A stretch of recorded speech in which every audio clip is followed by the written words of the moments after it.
the Buccaneers score, the cannons go off behind me. I immediately, upon hearing those cannons, felt like I was back in Afghanistan, just immediately. I grabbed my wife, threw her to the ground, covered her, and then realized I was back in the stadium. And Trauma I look response. up at my friend's brother, and he and his girlfriend were looking at me like this. And so I thought, well, the only way out of this is with the truth. Before we dive back into today's conversation, I want to share something important. This episode includes a paid partnership with BetterHelp, a platform designed to make starting therapy easier. I know from my own journey as a leader and entrepreneur that life can sometimes feel overwhelming. There are seasons where stress, uncertainty, and pressure build up, and you need a safe space to process it all. That's where therapy comes in. Therapy isn't only for people facing clinical challenges. It's a space to reflect, grow, and find better ways to manage stress, relationships, and personal goals. It takes courage to seek help, but it's also one of the smartest investments you can make in your mental and emotional well-being. That's why I'm proud to highlight BetterHelp. With BetterHelp, you simply fill out a short questionnaire and get matched with a credentialed therapist in just a couple of days. If the first match doesn't feel like the right fit, you can easily switch therapists at no extra cost until you find someone who truly connects with you. Inside the platform, you'll also find tools like journaling and group sessions on different topics that can support your growth. And with over 7,000 reviews and a 4.5 Trustpilot rating, BetterHelp is a platform you can rely on. So if you feel like you'd benefit from talking to a therapist, visit betterhelp.com/KingDames. That's betterhelp.com/KingDames to get 10% off your first month of therapy. Once again, this is a paid partnership with BetterHelp, and I encourage you to take that first step if you've been thinking about it. Sometimes the best investment you can make is in yourself.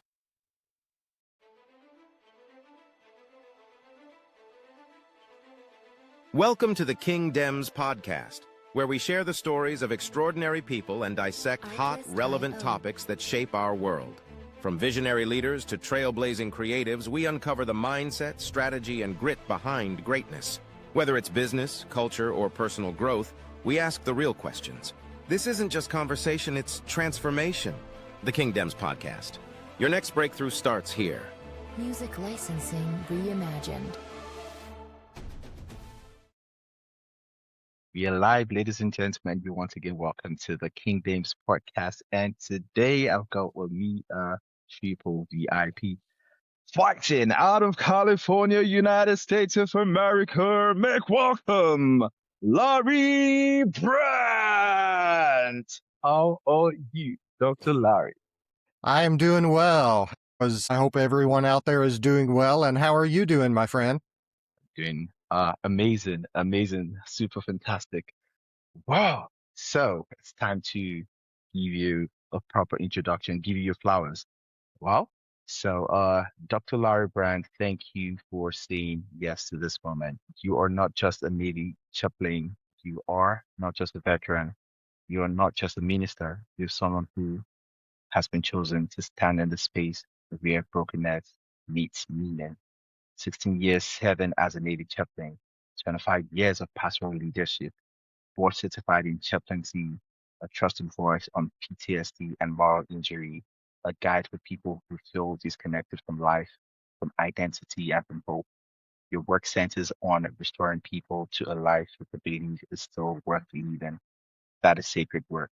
That is leadership. And that is legacy. Dr. Larry Brant, you're welcome to the King Dames podcast. Thank you very much. It's an honor to be here.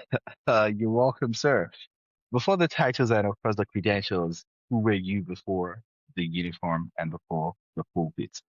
I was just a kid from Southern Illinois in America, grew up in Southern Illinois, much like everybody, just living life, going to school and just enjoying life. And that's kind of who I was, raised by my mom and my dad. My dad was a World War II veteran, and that's just me. And then God kind of got a hold of me and brought me on this journey that we are at today. So at what moment in your life did you realize that you were actually called to serve people in their darkest moments? I think when I was in high school, my church had youth missions ministry opportunities where we would go to different places and serve people and seek to spread the love of Christ. And I think it was during those missions opportunities that God called me to serve others. Wow. During the missions, But was there like a particular experience, ha moment in that point of time that made you realize this is what my life work is going to be? Yeah, actually, I remember one particular mission trip that we went on. We went to an Indian reservation in South Dakota and led a vacation Bible school for a mission church on the reservation. And just the interaction with the Native Americans and how much they appreciated what we did, that we were coming there to not only serve them, but also to serve their children, and just the gratefulness that they had for that made a deep impression on me, and I think that's a big thing that God used to call me into his service. Now, many people, whenever they hear the term PTSD, they don't really understand it. But in simple language, like how would you explain PTSD to someone that is listening to us right now? I would say that PTSD comes from a traumatic event that happens to you. Hmm. Your life may be in danger, or you just may be verbally abused over and over and over and over, and it just breaks you down emotionally, sometimes physically. It breaks you down, and you have trouble relating. You have high, you go into high anxiety, and you go into where you constantly are in fear, maybe fear for your life, fear for something that's going to happen to you. It could be emotions like that. As someone who has PTSD from my combat experiences as a Navy chaplain, for me, it's a loss of safety. After my combat experience and what happened to me there, when I came back home, there was no place that I felt safe. And so when I go to a restaurant, I have to sit with my back to the wall, monitor all of the exits. If I have my back to anyone, I'm very nervous because in the situation I was in combat, you never knew who was your friend and who was your enemy Hmm. because the enemy didn't wear a uniform. And if, for instance, if I'm doing better than I used to because Hmm. I decided I decided to go get help. And Did you go but through if therapy? I'm yes, I see a counselor about every 3 weeks. I see a counselor because, the mental health folks are just overwhelmed, and Mm. so you just aren't able to get an appointment every week. So I see her about every 3 weeks, and talking about how I feel about things really helps. For myself, if I'm jogging on a trail and someone suddenly comes up behind me, that startles me, and I have to step off the trail, kinda regroup, and then get back on. That's just a few of the things as far as PTSD is to me. PTSD is actually a very, very real thing, and I think this is one of the reasons why I'm really grateful for the kind of work that I do and the kind of partners, the kind of brands that have partnered with me. So our very first paid partner on this podcast is BetterHelp. So BetterHelp is the world's leading online therapy brand. And I love the way they make mental health help accessible via mobiles, via devices, right? And a lot of people do not see the importance of working on their mental health. So a lot of people go to the gym to work on their physical health. But how about your mental health, which is actually even more important? So I'd like for you to emphasize or to shed more light on the importance of people generally listening to us, taking the initiative to work on their mental health, especially with the likes of better health that is easily accessible. Yeah, absolutely. For myself, there was years of denial that I had PTSD, and then when I became a hospital chaplain for the Navy, I then I started to realize that I had it, but I really struggled with going to my colleagues for help. Somebody that I was supposed to be their chaplain, but yet I needed help too. And but finally I just decided, you know what? Just as you said, just like going to the gym and doing what you need to do for your body, I finally decided that I need to go and do what I needed to do for my mind. Hmm. because some of the things, with that, with that loss of safety comes that hypervigilance, and Uh-huh. that's just exhausting. Uh-huh. Constantly being Uh, on guard is hyper, just exhausting. and it can lead to hyperventilation. Let's talk about moral injury. That is actually less talked about, but it's very, very damaging. Like, what is Yes. moral injury and like why is it often more painful than trauma itself? So, moral injury, as we talked about, PTSD is a traumatic event that happens to you. Moral injury is kind of the other side of the coin. Moral injury is when you do something, or maybe you're ordered to do something by someone in authority over you, or maybe you fail to, and the end result of what happens just goes against everything that you believe in morally, ethically, emotionally, especially spiritually. And that just absolutely breaks you down. It weighs you down with guilt and with shame. And the individual with moral injury many times goes on to believe that they are just unlovable and unforgivable because of what they have done. Some even believe that they have become infected with evil because of the actions that they took, that they feel like are just unforgivable. And in many cases, they will just step back from everything in their life. They will step back from their faith. They will step back from their family. They will step back from their friends, not because those people irritate them, but because of the actions they have taken, um, Mm. that broke them in the first place.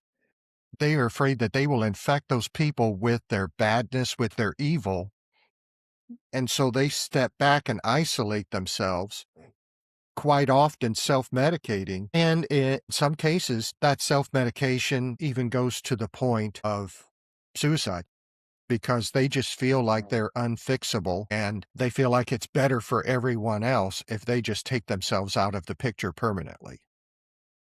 So, what are the key differences between PTSD and moral injury that most people don't understand? The key difference, obviously, is, PTSD is something that happens to you, moral injury is something that you do. But in addition to that is the guilt and the shame, that that hammering of themselves, of the guilt and the shame, and that feeling that I can't ever be a good person again because of what I've done. God can forgive you, but because of what I've done, I'm unforgivable. I am not lovable. Forgiveness, God's forgiveness is for everybody but me because of what I've done. They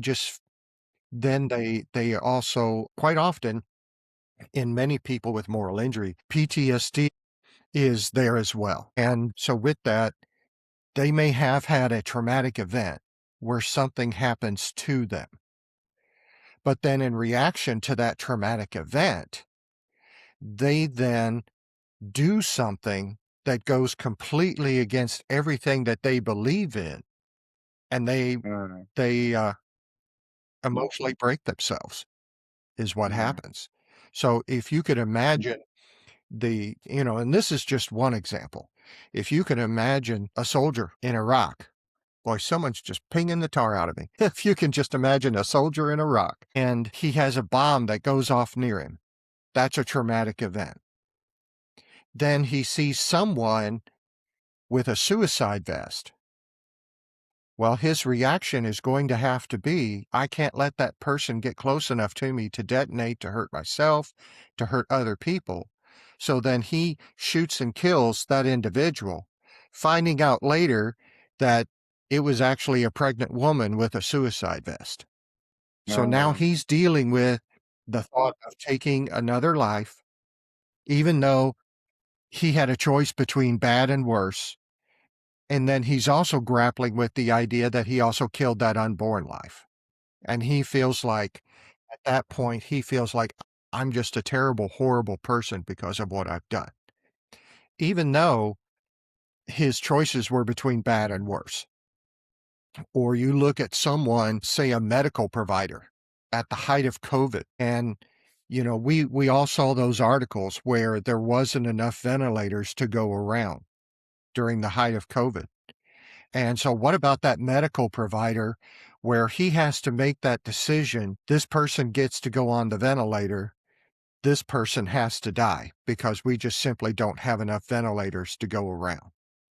And then they step back, and I went into medicine to help people. I didn't go into medicine to decide who lives and who dies. And then they second guess everything they do from that point forward. Or the first responder who answers a call for an emergency.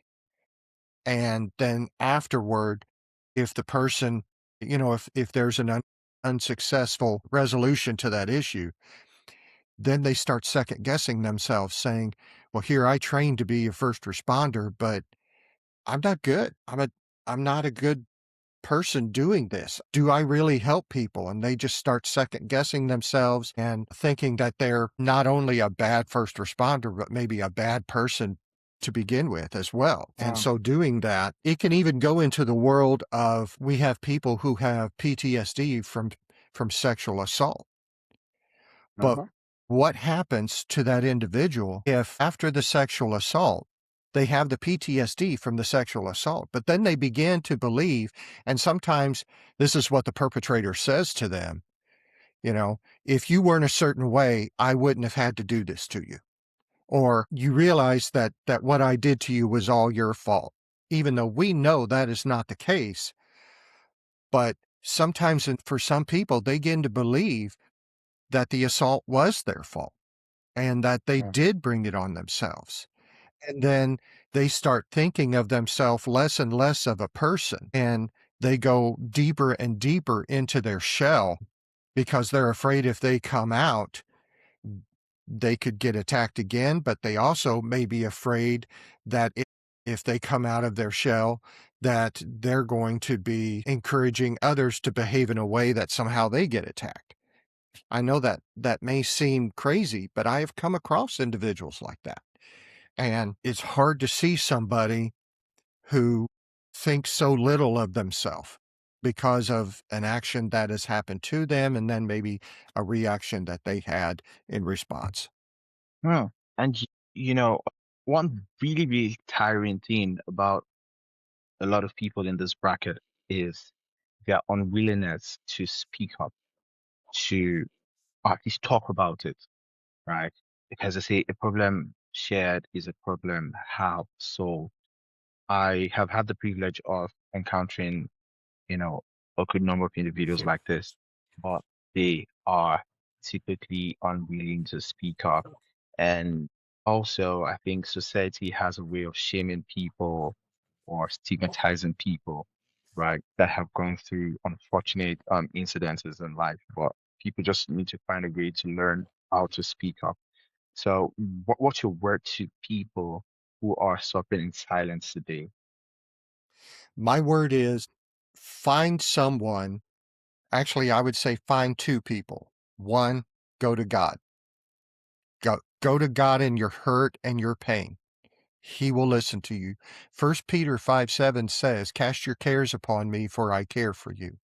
God is literally begging for you to just drop all of your hurt and pain at his doorstep. Secondly, what I would encourage you to do is to find a safe place. That may be an online community, maybe an online veterans group, an online first responders group, an online sexual trauma group, um, or something that's in your community, and find a safe place where you can begin to share your story. We do here at 29 Palms, we have a PTSD and moral injury group that we have here on base that I started about 4 years ago. And in that group, we'll take them through a course of about of 8 weeks. This was originally a course designed by the Veterans Administration by a clinical psychiatrist and a VA chaplain. And then with their permission, I took it and tweaked it a little bit for active duty. And then we do it here on base. I lead it with a mental health professional. And we'll have a small group of about 4 to 6 people, and we will meet for 8 weeks. And it's interesting how guarded everyone is the first week that we come together. And Okay. then we'll have someone share their story. And then it's like once one person is willing to share their story in the group, the floodgates just open. And then everyone is sharing their story. And the coolest thing happens is that they begin to realize I'm not alone in this struggle. I'm Uh-huh. not alone in this fight. There are other people just like me, and they don't judge me when I share with them. And that's what I mean by finding a safe place to be able to share your story. And that sharing of that story, just as you said, you know, a problem shared is halved. And then Absolutely. that pain doesn't become something that they continue to bear alone. That that hurt, that pain, that story is actually lifted and shared by the group. Mm. And the I bond appreciate that you comes bringing up between. the power of the group. I really appreciate it. Yeah. The power of the group is huge. And what we have seen is that not only does the group become important, they start to stay connected to each other even outside of our group time. Mm. And then if something happens during the course of their week, they will reach out to the members of the group for support and encouragement. And even after the 8 weeks are over, what we have seen is that the groups tend to stay together and also will continue to support and encourage and lift each other up, just Mm. adding to to their recovery and restoration from PTSD and moral injury. Absolutely amazing. Just to touch on that, BetterHelp also has groups on the BetterHelp app. And one more thing, Perfect journaling. Yeah, example of they, what I'm talking. yeah, they have journaling as well. So I like for you to talk about journaling, like how does journaling help the process of recovery? Well, for us, we kind of do a version of journaling. And when I'm working with an individual with PTSD and moral injury, or whether I'm working with someone with a group, we do a version of journaling called the two-way prayer log. And so what we do is we ask the individual, actually, when we're in the group, we don't ask, we tell them it's a homework assignment, but we'll say, okay, every morning, every evening, whichever works for you, sit down and write out a prayer. Write out a prayer about the day's events, write out a prayer about how you're feeling, what's going on with you, what has happened in the day, where you think your future's going. Whatever you want to write about, write out that prayer. And that's part 1. Part 2 is that after you have written out the prayer, then step back and answer the prayer from what you think God's perspective would be. How do you think God would answer that prayer? And then write that in your journal as well. And what that does is that helps the person to take a step back and look at what's going on with them from a different perspective of their own. And so they begin to see things from that other perspective. And you know how sometimes a person with PTSD and moral injury, either one, this can happen. The person can begin to get tunnel vision, where they can only see about this much. Kind of like me, when I lost safety, I had the tunnel vision of never feeling safe, and sometimes still do. But by doing that two-way prayer log, similar to the journaling that your organization encourages people to do, the putting it on the page or typing it into the screen, that helps put their thoughts into organized words rather than sometimes those jumbled up feelings and emotions. And then when you take that further step back and you answer it or you seek to answer it from what you think God's perspective would be, you're looking at it outside of yourself. And sometimes that can give you a better perspective of what you're facing. Because when we get that tunnel vision, we get that anxiety, and then we can't seem to get out of that spiral. But when you step back for that second part of that prayer log and answer things from God's perspective, that forces you to stop that spiral and to look at things from a bigger godly perspective. Interesting. So, how would you say trauma reshapes a person's identity, not just their emotions? Oh, yeah. Trauma can drastically reshape someone's identity. Think about the sexual assault victim. Trauma can reshape their identity into to where they always think of themselves as a victim and a target from that point forward. For me, the trauma of the firefights I was in, that and that lack of feeling safe, that trauma reshaped my identity as someone who I felt always targeted. Always, I began to believe that someone was always out to get me because of that experience of being targeted in country. Because one thing that happened to me was I was with my Marines, and the Marines had found a cache of weapons and some documents. And as the translator was going through the documents, all of a sudden the translator turns to me and says, "Chaps, you're in here." And I said, "What do you mean?" And the translator said, "Well, in these documents, one of the things that they're saying is that if you kill the Marines' religious leader, you'll break their spirit." And Wow. so I was like, wow. So they're going at, they're intentionally going after chaplains and their assistants. And he goes, "No, it's more than that. They have your physical description in this document.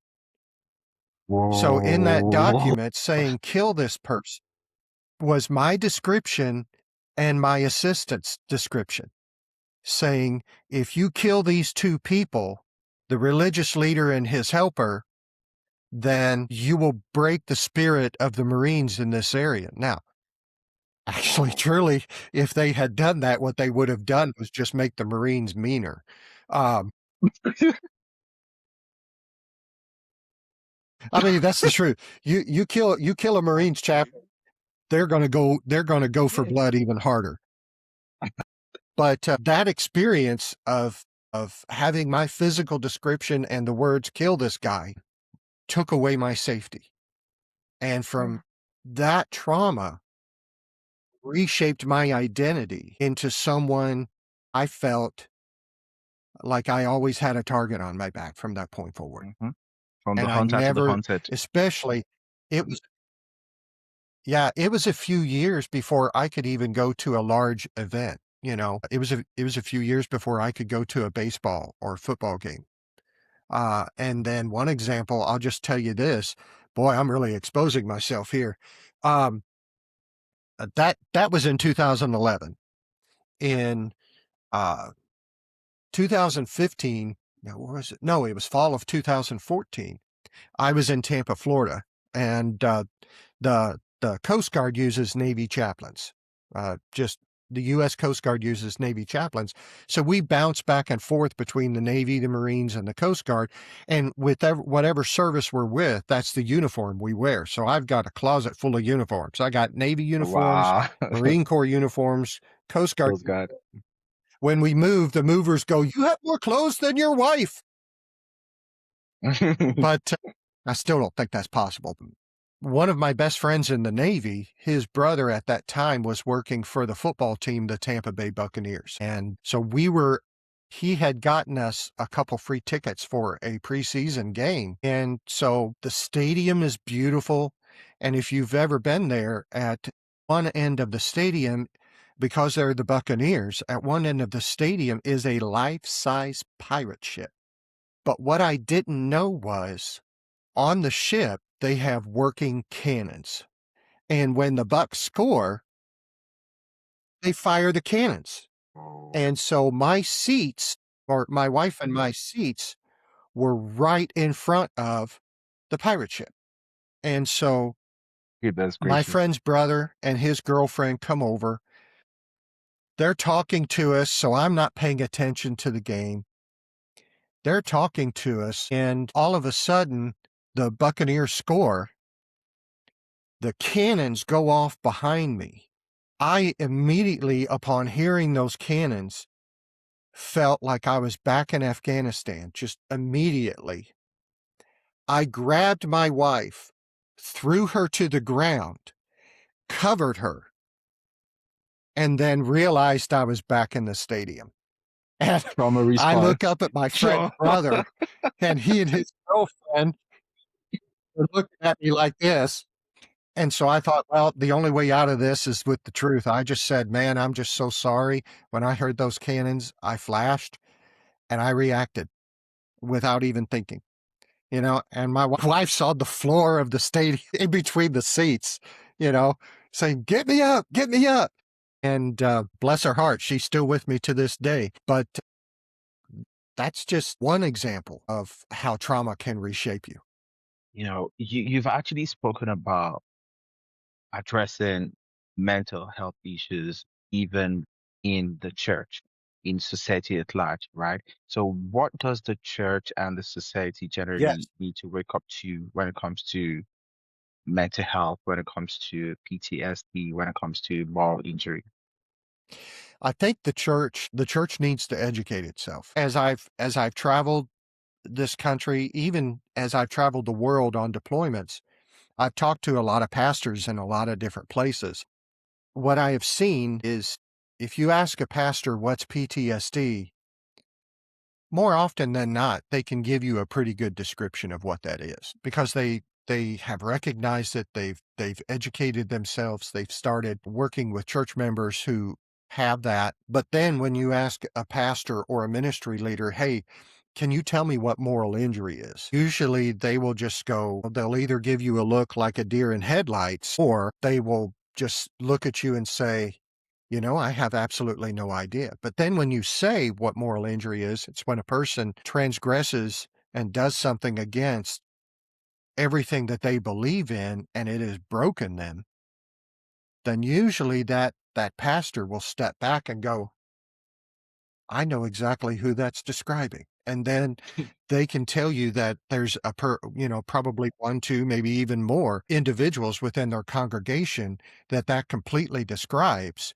And they go, I've been looking at them all wrong. And I think that's what happens in the church is we have these people in our pews, or maybe they've disappeared from the pews and their families are there. And we mistake their pain and their hurt for something else. We may mistake it for backsliding. We may mistake it for burnout. We may mistake it for who knows. But then another thing that happens is the person who comes forward. In our tradition, at the end of the service, we'll have a time where people can respond to the message, and if God is speaking to them, what can how does God want them to respond? And sometimes they will come forward, and because the pastor is not educated on what moral injury is, the pastor might give them a brief scripture, pray with them briefly, pat them on the back, and kind of say, you're good to go. And they're not good to go. What that person needs is a godly, safe place, someone who can sit with them in their pain and then help them begin to visualize that there is a path to restoration. And that's with what I'm doing right now. That's the message I'm trying to get out to these ministry leaders and these churches is that we need to not offer quick fixes, but we need to sit with folks in their pain and show them that path to restoration, to where if they think they're broken by these things, there's a path that they can come back from. Speaking of a path to restoration, Ephesians chapter 4, verse 12 says, for the perfecting of the saints, for the work of the ministry, and for the edifying of the body of Christ. That is what the church is actually for. So from me to you, again, it's a very, very big thank you. We've already hit our time limit. I will take you through the Pacific Ring of Fire, the 5 question quick fire round questions. Are you ready to rumble? Hey, Hey, let's answers. go. Quick answers only. Number one, what is one word that describes hope? Jesus. Oh, nice, fantastic. Number two, what is one book that has changed how you see healing? Achilles in Vietnam. Ah, interesting. So, what is one habit that protects your own mental health? Spending time with my wife. Oh, interesting. God bless her. What is something people misunderstand about chaplains? Something that they misunderstand about chaplains? Yes, Is that what you said? exactly. They think that we constantly compromise our faith, which we don't. Well, okay, and of course, number five, the last one. Give me 3 words that describe your life's mission, your legacy. 3 words. Hope, resilience, and restoration. Amazing. So, that's something I always say on the podcast. Whenever a person shares a time with you, they share their life with you. Of course, the SI unit for measuring life is time. So, Dr. Larry, thank you very much for the work that you do in silence and in the presence of people, and of course, in truth. I always say this, that an attitude of gratitude is good attitude. So, thank you for standing with the wounded, with the hurts, with the Amen. sick, and of course, thank you for restoring dignity where the world has forgotten it. So, for the listeners who want to learn more about Larry's work Thank you and for having me on. resources, you can actually visit, I think, restoringthebroken.com. Is that correct? Restoringthebroken.com.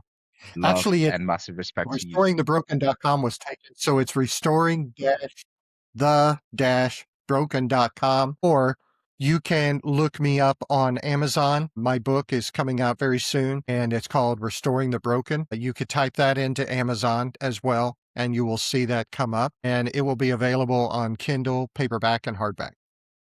Amazing. So we will have that in the description section. So before you leave, do you want to give a shout out to anyone before you leave? Who are you giving a shout out to? Just shout out to my lovely bride Tammy, to my kids, and especially to my Marine sailors and Coast Guardsmen that I've had the privilege to know over the last 16 years. God bless you. Amazing. God bless Dr. Larry. God bless the Kingdoms podcast. God bless the listeners. Guys, if you are listening to me, do not Amen. forget, always go for something in your lives. Conceive, believe, strive to thrive, and achieve. For me, it's goodbye. And of course, from Dr. Larry Brant, it is goodbye. All right. Thank you.